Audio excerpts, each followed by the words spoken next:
Student, आज हम लोग एक और पर्सनल लेटर को देखने वाले हैं। देखते हैं क्या है title. Write a letter to your father. आप अपने पिता को एक पत्र लिखिए।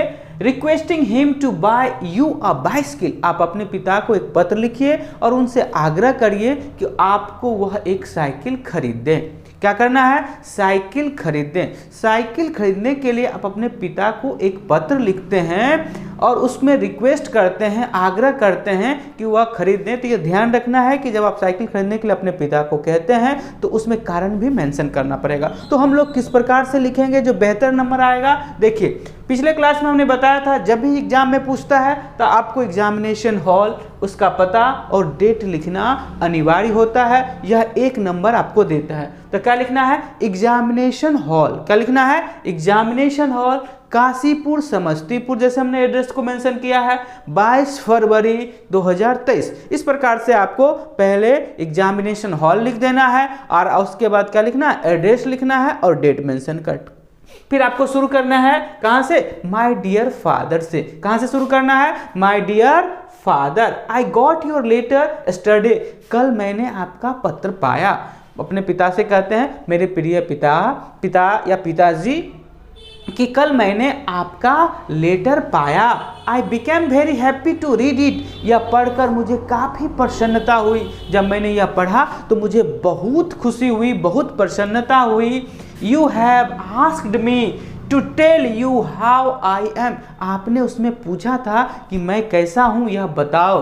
तो यह जानकर जब भी आप किसी से पूछते हैं कि आप कैसे हैं तो उसे बहुत खुशी होती है। तो यह भी अपने पिता को कह रहे हैं कि आपने मुझे से पूछा कि आप कैसे हैं, यह जानकर मुझे बहुत खुशी हुई।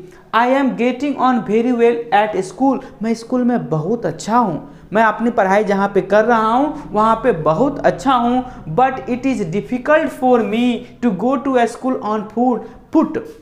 लेकिन यह मेरे लिए काफ़ी कष्टदायी हो जाता है, तकलीफ वाला हो जाता है कि मुझे पैदल विद्यालय जाना पड़ता है। कैसे विद्यालय जाना पड़ता है? पैदल। अब किसी को भी इस ज़माने में किसी को भी पैदल जाने के लिए कहेंगे तो उसे अच्छा नहीं लगता है। आप लोग तो बिल्कुल पैदल नहीं जाते होंगे, अभी तो बाइक का ज़माना आ गया है। तो इसमें लेटर में मेंशन करना है, इस बात को समझना है क्या करना है। और अभी तो बहुत सारी बातें हैं, बहुत सारे खर्च भी होते हैं। पैदल तो कोई जाना नहीं चाहता, बच्चे के रिस्पेक्ट, इज्जत पर, प्रेस्टीज पर ज़्यादा पड़ते हैं। लेकिन आपको यह बात ध्यान रखना है कि 3 लोगों को कभी भी अपनी इज्जत के बारे में नहीं सोचना चाहिए और जो नहीं सोचते हैं वो आगे बढ़ते हैं। एक भिखारी है, वो अपना इज्जत सोचने लगेगा, रिस्पेक्ट सोचने लगेगा तो कभी वह भीख नहीं मांग पाएगा।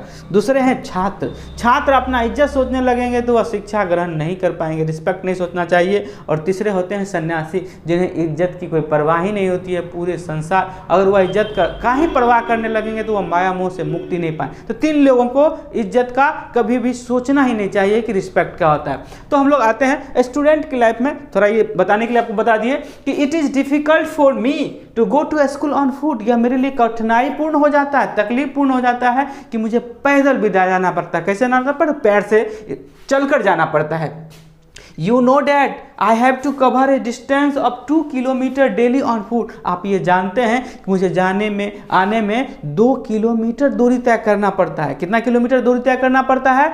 2 किलोमीटर दूरी तय करना पड़ता है। I am very tired when I return from school. मैं जब विद्यालय से वापस आता हूँ तो काफ़ी थका हुआ महसूस करता हूँ, थक जाता हूँ, टायर्ड हो जाता हूँ। अब जानते हैं कि जब आप थक जाएंगे तो पढ़ाई को अच्छे से नहीं करेंगे। तो वही लिखे हैं, so I can not read seriously in the evening. शाम में मैं सीरियसली नहीं पढ़ पाता हूँ, कॉन्सेंट्रेशन के साथ नहीं पढ़ पाता हूँ क्योंकि मैं थक जाता हूँ। मुझे पैदल स्कूल जाना पड़ता है, पैदल स्कूल से आना पड़ता है, जिसमें हमें काफ़ी समय भी लग जाता है और हमारी एनर्जी भी क्या होती है? लॉस हो जाती है, जिस कारण से हम टाइम और एनर्जी को बचाना चाहते। वही आगे लिखा हुआ है, if I have a bicycle I can save much time and energy. अगर मेरे पास एक साइकिल, क्योंकि जब भी आप पिता को या किसी को कारण नहीं बताएंगे तब तक आपको वह सामान मिलेगा नहीं। तो कारण बताना है, लेटर में, एप्लीकेशन में आपको मेंशन करना होता है। तो if I have a bicycle, अगर मेरे पास साइकिल हो जाती है, मेरे पास बाइसिकल हो जाती है तो क्या होगा?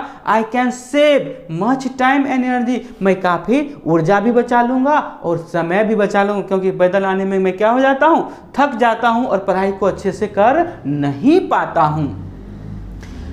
Please do buy me a bicycle as soon as possible. असले आपसे आग्रह करता हूं कि जितना हो सके जल्द से जल्द मुझे एक साइकिल का प्रबंध कर दीजिए, अर्थात मुझे एक साइकिल खरीद दीजिए ताकि मुझसे यह परेशानी से दूर हो जाए। विथ बेस्ट रिगार्ड, वही लास्ट में आपको बताए थे पिछले वीडियो में कि विथ बेस्ट रिगार्ड से आपको इंड करना है इस प्रकार से लेटर को, और इस तरफ लिखना है योर लवली सन और अपना नाम लिख देना है। एड्रेस इस प्रकार से स्टाम्प बना के एक बॉक्स के अंदर पूरा 2 के साथ पूरा एड्रेस लिख देना। यहाँ जगह की कमी के कारण हमने बॉक्स बना के सिर्फ लिख दिया है एड्रेस विथ पिन कोड के साथ पूरा एड्रेस लिखना है, और यहाँ स्टाम्प का सिंबल भी बना के स्टाम्प लिख देना। अगर ऐसा नहीं करते हैं तो अब फिर बता रहे दोबारा कि 1 नंबर आपको कट जाएगा। तो आपको बॉक्स बना के 2 अपने पिता का नाम, एड्रेस, जैसे कि मान लीजिए आपके पिता का नाम जो है वह लिख देते हैं, एड्रेस जो है वह लिख देते हैं, पिन कोड के साथ लिख देते हैं और स्टाम्प बना देते हैं, तो 1 नंबर आपका फिक्स हो जाएगा। इस प्रकार से लवली सन से आपको इंड करना है। हमने यहाँ जगह के कारण ऊपर लिख दिया है, ये आपको जो एग्जामिनेशन हॉल लिखते हैं इसके बाद 1-2 लाइन छोड़ देना है, फिर माय डियर फादर से शुरू करना है, और इसमें थोड़ा गैप रखना है, ये बोर्ड पे थोड़ा आपको अच्छा से दिखे इसलिए इस प्रकार से लिखा गया है। ध्यान रखना है ये जो लिखे हैं इसको छोड़कर ही यहाँ से शुरू करना है, स्पेस देना है और नीचे आके तब लिखना है। इस सब में भी स्पेस होना चाहिए, स्पेस बीच में पूरे पेज में आप फैला के इसको लिखेंगे, अच्छी तरह से लिखेंगे, पेज बचाने की आवश्यकता नहीं है, बोर्ड में आपको अच्छे से दिखे इसलिए हमने इस प्रकार से इसको लिखा है। आशा करते हैं कि यह वीडियो आपके लिए फ़ायदेमंद होगा, अच्छा लगे तो अपने दोस्तों में ज़रूर शेयर करिए, चैनल को सब्सक्राइब कर दिए, वीडियो को लाइक कर दीजिए। वीडियो को अंत तक देखने के लिए बहुत बहुत धन्यवाद। Thank you.